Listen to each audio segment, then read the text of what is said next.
Namaste,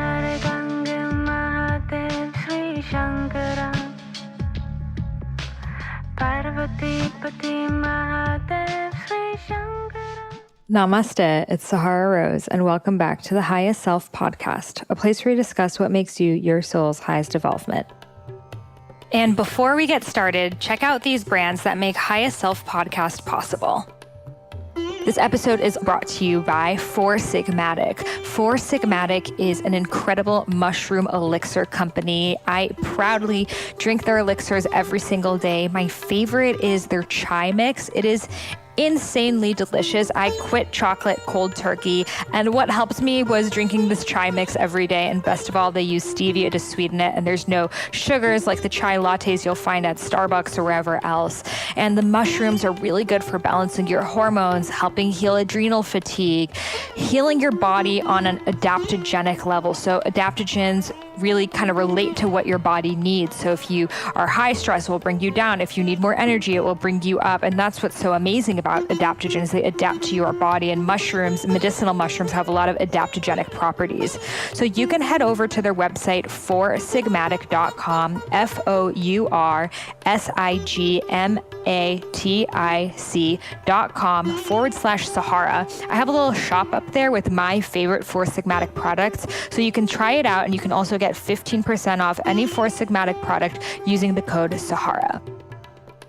Guys, I have a really special announcement. I will be speaking alongside Elizabeth Gilbert, Dr. Joe Dispenza, and my soul brother, Shaman Durek, and many others at Attune.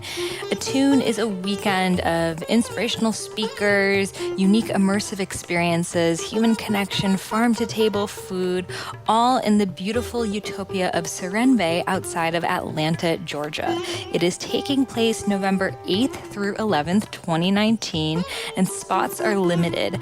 I will be leading a workshop there that's really interactive, as will the other leaders. There's yoga classes, sound bath, so much more. It's truly a weekend that I think is going to be life-changing for all of us that have the privilege to be there. So if you'd like to attend or get more information, head over to attunebylivingholy.com, ATTUNEBYLIVINGWHOLLY.com and use code SaharaAttune to get 15% off. I will have all of this information in the show notes as well. See you there. My favorite way of reading books is actually listening to them. Yes, I'm a self-proclaimed Audible junkie. Why? Because I'm able to walk, spend time in nature, clean my house, do all the things I need to do while still getting really high vibe content coming straight into my ears. If you love podcasts, then you are the perfect person to begin listening to audiobooks.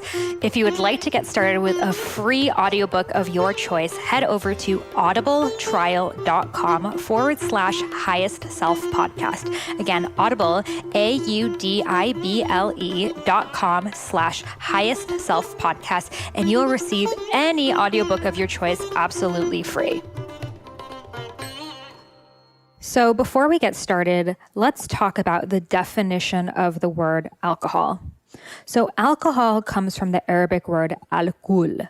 And al-kul literally means body-eating spirit, and it gives roots to the English term for ghoul. We all have seen a ghoul before. It's the evil demons that eat humans' bodies, stolen corpses.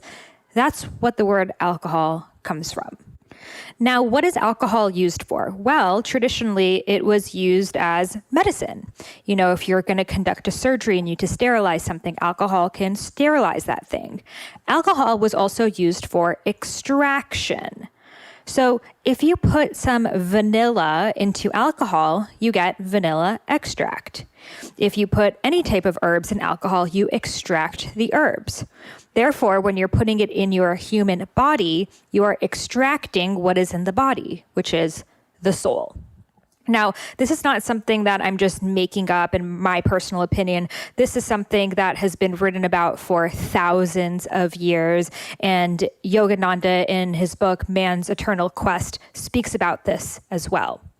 So many people, myself included, have sensed this almost dark energy that comes around people who are very intoxicated, as well as places like bars and nightclubs. If you ask someone with clairvoyant abilities, they will easily tell you that they can see that when someone is intoxicated with toxic in their bodies, their souls literally leave their bodies, which make them an empty vessel for malicious souls to come through. And this is why there are many depictions of the dark souls lingering over bars and places where people are essentially blacked out.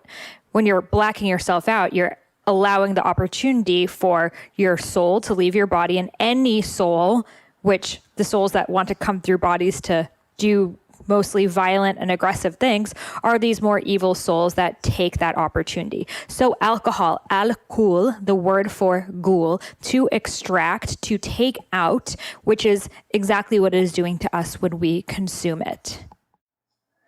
Today, I want to do a podcast about a topic I get asked about all the time, which is, do I drink alcohol, even a glass of wine? So I'm just going to give you the real answer and my personal answer and share with you my reason why. No, I do not drink any alcohol, including wine. In fact, I believe that alcohol is poison.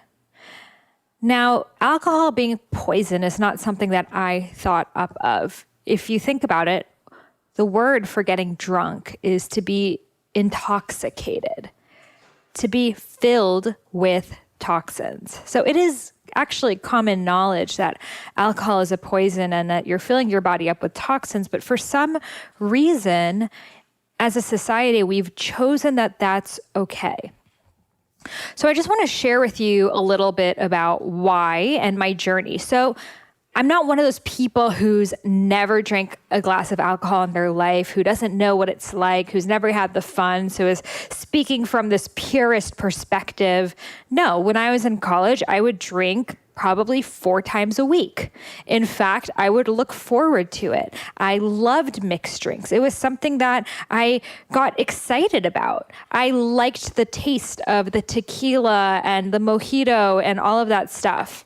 I grew up with my parents drinking wine every night. They weren't alcoholics. They were drinking it what we would call responsibly.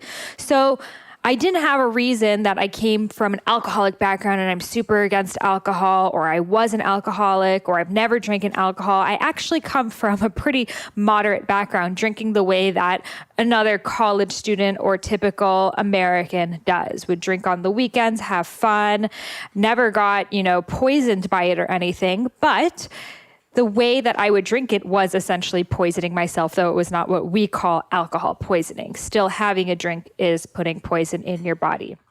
So I would drink this alcohol mostly because I was insecure. Let's be real. Why else would you drink alcohol besides insecurity? And I'm going to explain why. So personally, I would drink it because I felt like I needed to.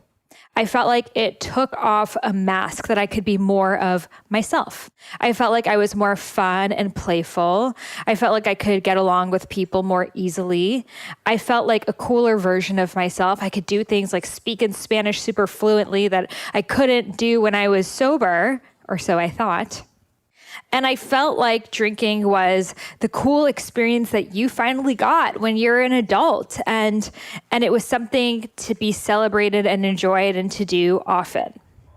So I would drink and, start to gain weight, all of the sugar. I mean, even something like a vodka tonic that we consider really healthy has over 21 grams of sugar per cup, and you're not just drinking 1 cup. So I was eating cheesecake's amount of sugar in my alcohol, even though it was a vodka tonic or vodka soda each night, gaining weight. My face was looking puffy and just feeling like crap the next day. And I was still young. I wasn't, now if I drank, I would get so hungover. But even at that time, I didn't feel like my highest self. The next day, I'd be tired, wearing sweatpants, for sure did not want to exercise. I would eat carbs like mac and cheese and starches to, keep my belly full so the alcohol doesn't sit in there. And, when you're hungover, just the smell of alcohol literally makes you feel sick until the next night when you start drinking again. So I finally realized, and it started with me for my physical body. I didn't want to feel disgusting and I wanted to lose weight.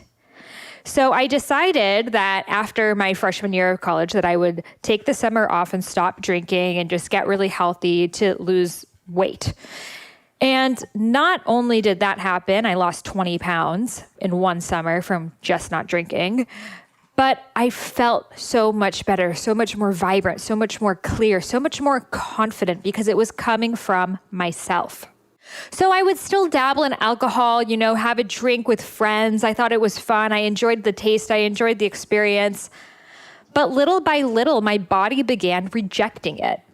I began to practice a lot of yoga, a lot of meditation, getting deeper into my spiritual practice. And my body was outright telling me, no, this alcohol is not for you. And I would feel more sick and more disgusted and more tired. And it was my body essentially rejecting this poison because my vibration was increasing. Then finally, around 21, which is the year that you're technically legally able to drink, by then I was done with alcohol. Now, since then, I've had experiences that I'm on a vacation and I try a drink. And the last time that I had a drink was about 2.5 years ago at my cousin's wedding in the south of France. And he had some special champagne. And I hadn't been drinking for the past couple years anyways, but I decided, you know what, I'm just going to give it a chance. And everyone's celebrating and enjoying it. And it's high quality. And I'm in France, so let me have it. And honestly, I had the worst experience at the rest of the wedding from that one glass because I felt so sick, so nauseous, so disgusted. And it was just a flat out reminder to me of why alcohol is poison. Now, the word for alcohol, many of us know, is spirits.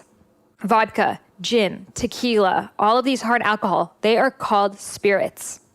Now, when you look at the reason why, and you can Google this, it comes from about the 1920s, the prohibition time when alcohol was illegal. They noticed that when people would drink, it was like their spirit went out of their body. Their spirit went out of their body, and in that place of intoxication, another spirit, mostly a malevolent spirit, would come through.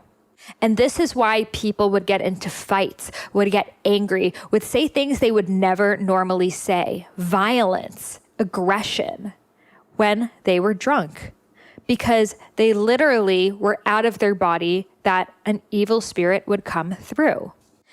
And they would draw these old-fashioned pictures of men drinking at a bar and these evil, dark shadows above them, these spirits that were essentially waiting for them to get drunk enough to the point for the spirit to come through.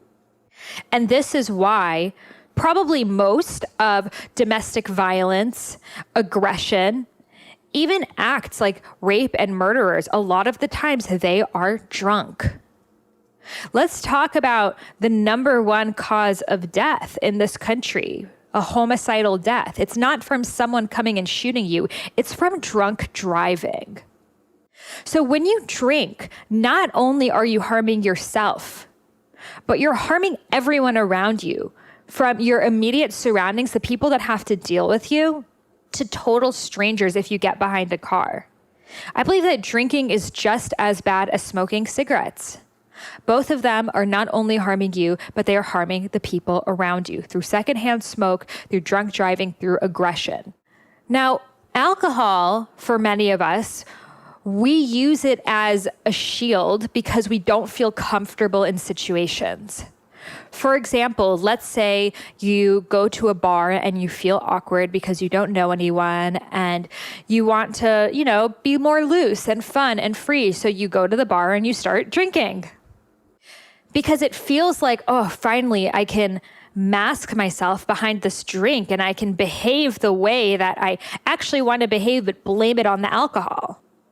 But really that confidence is not coming from you. It is coming from you believing that you are dropping the ego, but really what you're dropping is your soul, your identity. For that moment, you are not being yourself. You're not being a more confident version of yourself. You're straight up not being yourself. And this is the reason why so many of us crave alcohol. We crave that experience because we can be someone that we're not. We can be that Sasha Fierce and walk up to the guy that we really want to talk to, but it's not really coming from us. And then we're going to end up in a situation where someone thinks we are someone that we are not, which can only last for so long. And I mean, a lot of relationships, they keep that going. Every date, they're drinking, and they never actually get to know one another. This is why dating culture is so corrupt, because you're masking who you are with alcohol that you're never actually getting to your truth. So let's say you're at a party and you start drinking, or let's say you're at a wedding, and a way that people gather in community is to say, let's take shots. Because in that moment of saying, let's take shots, it gives everyone a shared experience. We can all come together in this quest of taking these shots so we can break down the walls of who we are and finally communicate. That's really what it's for. So one, the shots cost a lot of money, like $10 for a shot of alcohol that should cost like 50 cents. And one person ends up footing the bill, always. Then everyone gathers, which is really what the whole point of it was, just for people to gather in circle, even if it's for 1 second to put poison in their body. That's actually what the whole experience was about, that moment of gathering. That's what we were craving. But we don't know how to say, I want to gather. I want to be in circle with you. I want to talk to you. I want to connect over something that's larger than us. So the only thing we know how to do is take shots. So we take the shot. We force this poison in our body. Our body is rejecting it. Look at people's face when they take shots. Do they look like they're in joy? Do they look like they're in pleasure? Do they look like they're like, that was so delicious? No. Their faces are in anguish and pain and disgust. They are running to find the closest napkin or lime or fruit juice or something to mask the taste of this poison. And a moment later, the circle is gone. And everyone's back to feeling awkward and feeling like they need more shots to feel comfortable with one another. Just now, with each shot, the conversation gets a little louder and a little louder and a little louder. And we think that in that being loud, we are having fun, when really it's just almost a flock for attention. You know, when I was in college, we used to go to the club. And oh my God, I would sometimes stand there and be like, wow, I could literally write a psychological book about this club. Because it's these people paying so much money for a table, literally a table worth $1. They are paying $1,000 to stand around this table because there's a big bottle of overpriced vodka on there and a girl whose boobs are out and has to impress you guys because you're paying this much money for this overpriced bottle of vodka. And then everyone is so territorial. Oh, this is my table. You cannot stand near my table. It's like prime real estate over here. I'm next to the DJ. And then what? Everyone is forcing each other to drink. Come on, drink more. Take a shot. Oh, we got to finish up the bottle. Go, go, go. No one's talking. No one's dancing. No one's actually having fun. All people are doing are looking around at one another, self-conscious as F, trying to swear a little less, and trying to mask this feeling of being self-conscious by taking more shots, having another drink, getting a little sloppier. So then what happens? You make decisions that you inevitably will regret.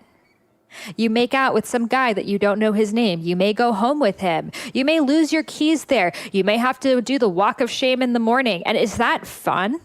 Like, really, where is the fun in forgetting what happened the night before? Are we really at such a low level of fun in our society that fun is to forget? Because to remember is too boring? Is that really where we're at? Then let's backtrack. What if instead, at that party, there was an elixir bar with cool tonics and herbs. There's reishi mushroom to get more chill. There's brahmi to get more heady. There's some maca to get more energized. Okay, ashwagandha, shatavari, that's all there, tonic bars. This actually exists in many places in LA and many festivals. So people are taking herbs, still giving them a feeling. There's tons of kava bars that allow you to feel more relaxed, but there's no negative side effects. And then instead, if you want to gather in circle, it doesn't have to be around a shot, it doesn't have to be around consumption and intoxication. What if I gathered in a circle, I said, hey, let's all do a dance move in the middle. Let's have a dance off. Let's just have a twerk party. Let's just hold hands and breathe. Let's contact dance. Let's do something. I guarantee you any of those options are going to lead to way more fun than taking a momentary shot. Like being in a dance off is pretty freaking fun if you've ever been in a dance off. Because what we're really drinking for is to loosen up. So what if we remove the alcohol component and just loosen up? I mean, kids, when they go to a birthday party, are they like, oh God, this is going to be awkward. Oh man. Oh, that bouncy castle. I'm going to need to get really fucked up for that. Okay, I swear. But for real, are they like, oh my God, I'm going to have to drink a lot before that clown puts any face paint on me? What? Making bead art? Oh God, I'm going to have to be wasted. Like, can you imagine that? No, kids are like, hell yeah, sandcastle, hell yeah, bead art, hell yeah, clown, balloons. They're excited. They're ready to dive in.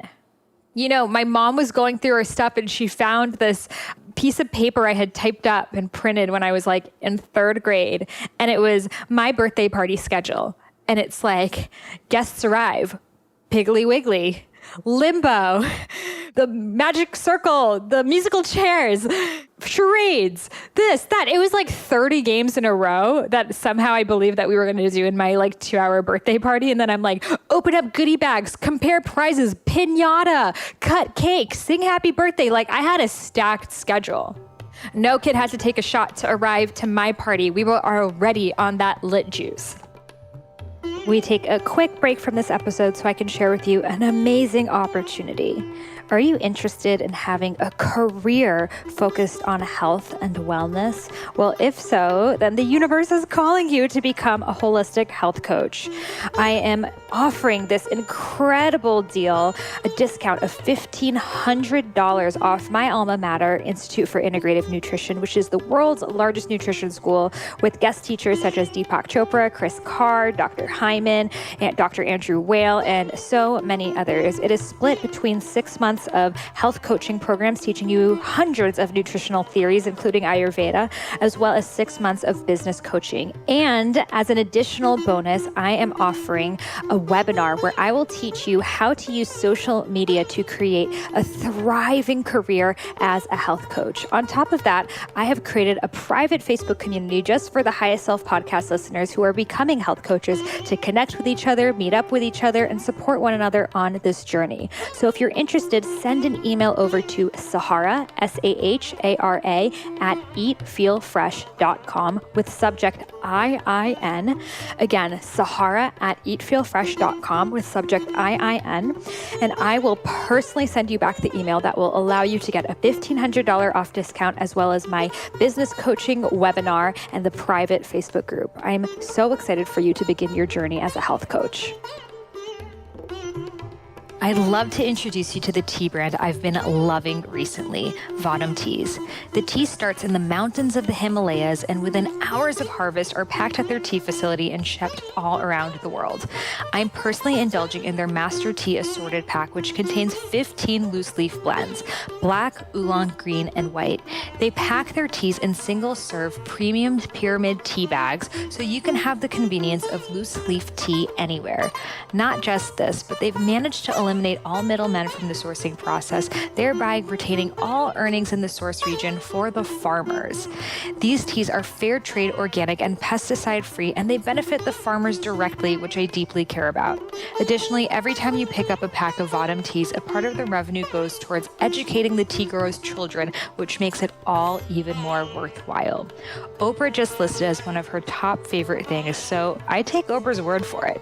So if you want to try this out, head over to vahdamteas.com, VAHDAMteas.com, and use coupon code Sahara for 20% off. Again, head over to vahdamteas.com and use coupon code Sahara for 20% off. So why is it that we are so uncomfortable with who we are that we need something outside of ourselves to just be who we are? Because who we are is who we were as a kid. Fun, playful, bubbly, ecstatic. This is why I'm such a big fan of ecstatic dance. If you don't know what ecstatic dance is, it's essentially this incredible experience that they have in almost every city around the world. That there's one rule, no talking. And it's a room of people dancing to amazing music, from tribal to hip hop to oldies, everything in between. Every DJ is different, but it's always really fun to dance to. And the only rule is no talking. Because when you start talking, that's when oftentimes you get into conversation with someone and you both stop dancing and then everyone's looking around at each other and we get so, in our heads. But when no one can talk and all you can do is dance, people give themselves permission to go crazy. They do the dance moves they've always wanted to do. They're shaking it. A lot of the times I'm not even doing a dance move. I'm just doing some weird thing with my arm because that's just what my body wanted to do. And everyone is ecstatic. They are screaming. They are joyful. They are having fun. And there's no alcohol present. There are no drugs present. There is no substance present. But your inner joy. Even if you go to a Zumba class, I swear Zumba classes are way more fun than the club. At the end of a Zumba class, I'm lit up. I've just been shaking it for the past hour. I don't feel like that when I leave a bar. I feel drained and exhausted, even if I'm not drinking, just because the energy of the bar is so dense. It's so desiring someone else's energy because you're lacking of your own, that it's the total opposite feeling, and you're drinking a substance that you're paying a lot of money for that's making you fat so you can feel like you naturally would at a 10 a.m. Zumba class. Really think about it. There's no reason to drink alcohol. Now, some people could say, well, what if I'm just bonding with some girlfriends and we're having a glass of wine? I would say, why do you feel like you need a glass of wine to bond with your girlfriends? If you have a friend that the only way you can bond is over a glass of wine, I would question that friendship. I would switch it to tea, bonding over tea or a beautiful elixir, a tonic, some cacao to open up your heart, some turmeric golden milk to boost your mood. There's so many incredible options. And Eat, Feel Fresh, my book, I have a whole chapter of potions. So if you have a friend, you love connecting with this friend, but it's always with a cocktail or with wine, instead be let's make some fun tonics. Let's do some golden milk. Let's do some cacao. And if your friend's oh, no, I really need the wine. It's been a really stressful week. I need to let loose.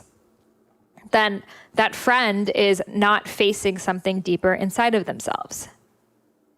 Because if you need something outside of you to feel loose, then there's something wrong with the setup of your life. If you feel so drained and so exhausted at your job and the only thing that will make you feel good is to drink a bottle of wine, the bottle of wine is not your actual problem. It's your lifestyle. And what alcohol does, it enables us to keep up these tendencies that are not serving us, essentially putting a Band-Aid over the wound, keeping us from getting to the root of the problem. If you feel exhausted and drained and the only way to feel better is to not feel like yourself anymore, then honey, you need to either quit that job or start a gratitude practice around it. But you're going to have to drink hundreds of thousands of calories of wine and spend thousands of dollars in your lifetime, and it's still not going to change that circumstance. And if there are friends that you tried hanging out with them sober and it's too awkward, guess what? You just cleared up your schedule because that person shouldn't be your friend. If there's anyone that you can't hang around sober, then you shouldn't be hanging around with that person. If there's any place you have to go to and be drunk there, then you shouldn't be going to that place. Like, I get it. I used to sometimes go to these clubs and I hated the vibe. I hated everyone there. I didn't want to be there. So sometimes I would want to drink just to get myself out of the moment. And then I realized, wait, why am I going somewhere that the only way to get out of the misery of being there is to get fucked up? Like, does that really make sense? And even though at this time when I was 21, all of my friends would still go, my whole community, everyone, I would stay home and I would blog. I would go on Pinterest. I would read books. I would make sweet potato brownies. I would do something that was far more beneficial to my time and my growth than being somewhere I hated to get drunk and being surrounded by people that I don't give a shit about. Let's be for real. I think it's time for us to cut some major cords with people who are holding us back. And these people who are holding us back are the ones who, A, we can't be around without being drunk, or 2, the ones who are making us feel bad about not drinking. Now, people don't do this to spite you. In fact, they do this out of love for you. But it's not truly out of love. They think it is. And this is the peer pressure to drink. And I see this happen all the time, especially within my family. People do this.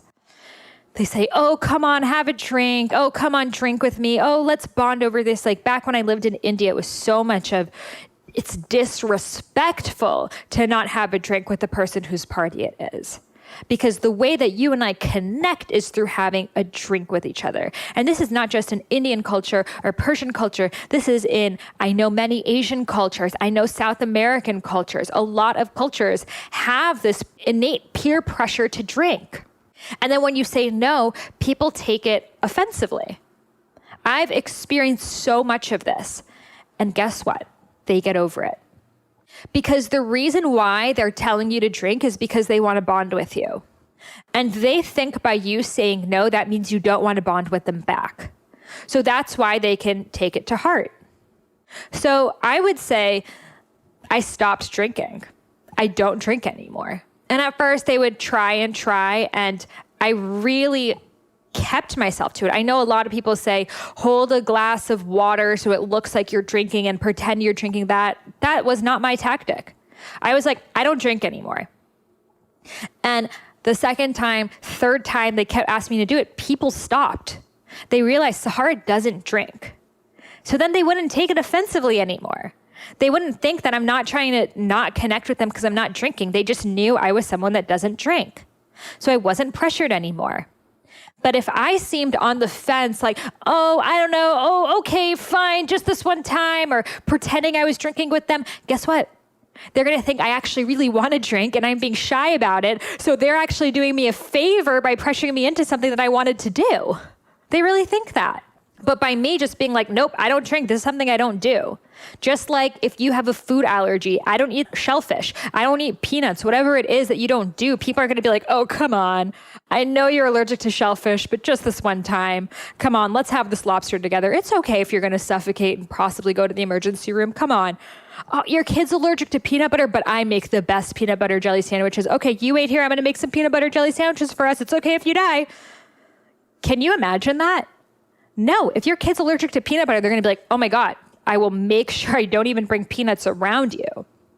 And all of us are allergic to alcohol. Why are we getting drunk? It's our body having a response that it's trying to get rid of it. That's why your face gets red. It's literally an allergic reaction happening to you, especially if you're Asian. They call it the Asian flush, which I get personally. It's because our bodies are intolerant to alcohol, just like they could be intolerant to peanuts, just like they could be intolerant to shellfish or anything else. Our bodies are intolerant to it. But as a society, we've decided that this is just the poison that we're going to consciously have together because, I don't know, it's our only way to bond. No, it's something that we're all intolerant to. So if you just say, no, I don't drink. I'm allergic to alcohol. It doesn't sit with me well. It doesn't make me feel well. You know, I used to also tell them, it doesn't make me feel well. And they'd be like, what do you mean? I'd be like, it makes me feel super dehydrated. And they'd be like, oh yeah, me too. And then they would start to think about why they're drinking something that they know makes them super dehydrated.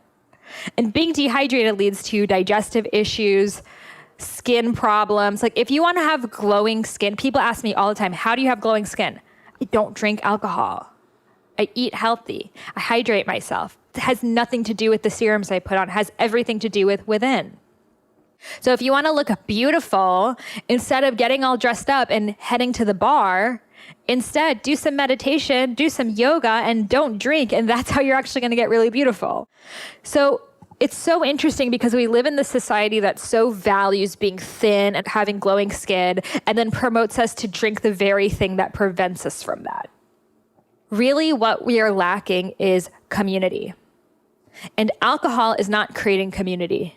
In fact, it is breaking communities. It is making us more separate from each other than ever before. The people that you go out drinking with are not your true friends. These are people that want you to be messed up while they're messed up so you can make mistakes together and not have a deep connection. Your true friend doesn't need you to be drunk to hang out with you. Your true friend is like, come over, let's just talk.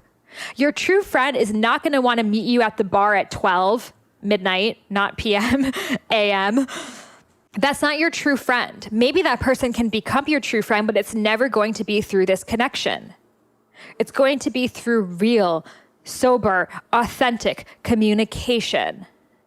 So even going out drinking with the girls, you could so easily swap that for going on a hike, going on a walk, going to the beach, making teas, having a sister circle, doing a new moon circle, doing a journaling process, doing some vision boarding, painting some pumpkins, making some cactus art. I don't know. There's 1,000 bajillion things that you can do that I swear will connect you more with your sisters and make you have way more fun and look better along the way, that are so much better than girls' night out. Let's bring the wine. Like, I'm sorry, this is the most basic version of fun. Do you want to have basic fun or do you want to have real fun? I would say real fun. Real fun involves doing something that makes you feel blissful, that you don't have to have poisons within you to make you delusional of the situation that is happening, because that's what alcohol is doing. And I know some people say, oh, well, red wine has health benefits. It has resveratrol and it has antioxidants and it's so good for you. In fact, the American Health Association said it's so great for you. So the American Heart Association, they are very, very controversial because much of their studies are funded. And when a study is funded, you can control the variables and the results.